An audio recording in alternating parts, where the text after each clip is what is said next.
Hi, my name is Jake Myers, and I've spent the last 6 years dieting and working out trying to achieve my dream physique. And yet, every time I looked in the mirror, I would feel super insecure about myself. I would look at everything that's wrong with it and just get frustrated and defeated. I believe most of this body dysmorphia, which is where you obsess over perceived flaws with your physique, has come from social media. Although social media is a great platform to learn and connect with people all over the world, it has also skewed what the norm is. It seems like every single guy on my social media feed is 200 pounds, lean, has an 8-pack, and has only been training for 3 years. But the truth is, that's not reality. Those are just the exceptions. Social media shows a disproportionate amount of crazy physiques because that's what goes viral. You don't see the average Joes because they don't go viral.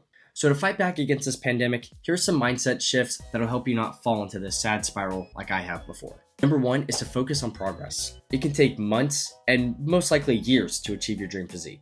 So looking at social media every minute of the day, comparing yourself to the people who have the top 1% genetics is a great way to make you feel down about yourself. And because of factors like genetics, training age, and special supplements, it's completely unfair to compare yourself to these people. The only real form of comparison that you should be doing is against yourself. I highly recommend taking progress photos and looking back. I find the greatest joy when I see how far I've came in my lifting journey. For example, here's some photos of me when I first started lifting.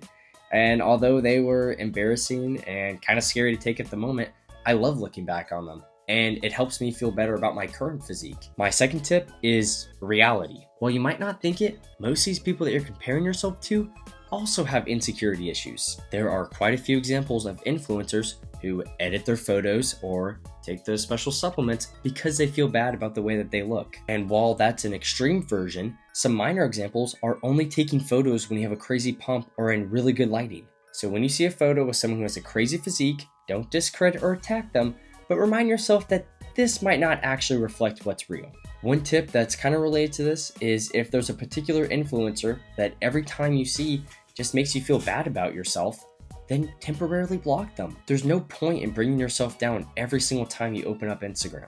Now, obviously, this is completely dependent on you and what you choose to do, but I found it helpful for me a couple times. My last tip is kind of just the problems with having physique-only goals.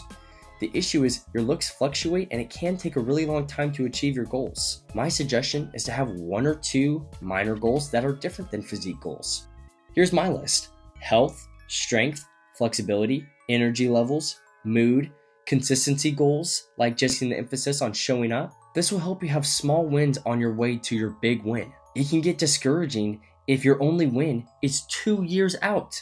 Like, how are you supposed to stay motivated if you don't see your real goal until 2 years? I find that by learning to enjoy my workouts, I'm not as focused on my outcome goals. Some things that I do is try to hit rep PRs each week, which just means adding a rep to each set, playing my favorite music, and doing exercises that I enjoy.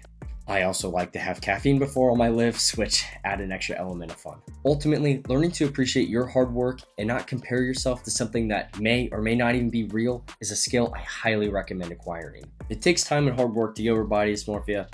I won't lie, I still kind of struggle with it, but through some shifts of frame of mind and quitting the scrolls of comparisons, you can significantly improve where you're at. Ups and downs about how you feel about your physique are kind of unavoidable, but working towards a more stable feeling of self-confidence about your physique is a good, healthy goal to strive for. Thank you guys so much for watching. I hope this helped you. If you guys have any more questions, leave them in the comments. Thank you so much.